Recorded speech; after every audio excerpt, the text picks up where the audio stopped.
प्राचीन काल की बात है जब धरती, आकाश और पाताल तीनों लोकों में अद्भुत शक्तियों का वास था।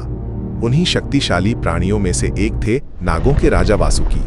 वासुकी नाग महान ऋषि कश्यप और उनकी पत्नी कद्रू के पुत्र थे। वे पाताल लोक में निवास करते थे और अपने तेजबल और धर्मनिष्ठा के लिए प्रसिद्ध थे। वासुकी केवल एक साधारण नाग नहीं थे, बल्कि देवताओं और असुरों दोनों के बीच सम्मानित थे। उनकी सबसे प्रसिद्ध कथा जुड़ी है समुद्र मंथन से। जब देवताओं और असुरों ने अमृत प्राप्त करने के लिए क्षीर सागर का मंथन करने का निर्णय लिया, तब उन्हें एक मजबूत रस्सी की आवश्यकता पड़ी। उस समय वासुकी नाग ने स्वयं को रस्सी के रूप में प्रस्तुत किया। एक ओर देवता थे और दूसरी ओर असुर। वासुकी को मंदराचल पर्वत के चारों ओर लपेटा गया। जब मंथन शुरू हुआ तो वासुकी के मुख से निकली अग्नि और विष ने असुरों को कष्ट दिया, क्योंकि उन्होंने वासुकी का मुख पकड़ा था। वहीं देवताओं ने उनकी पूंछ पकड़कर स्वयं को सुरक्षित रखा। मंथन के दौरान सबसे पहले निकला भयंकर विष हलाहल, जिसने पूरे सृष्टि को संकट में डाल दिया।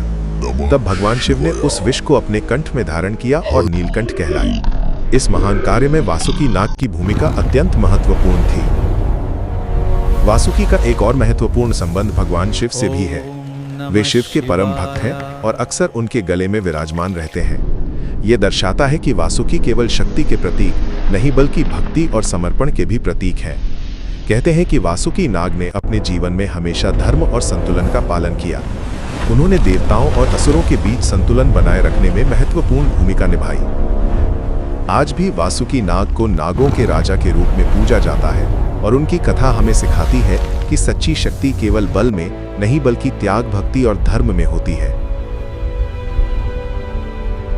Rahasya Kartikeya Official. Like, share and subscribe.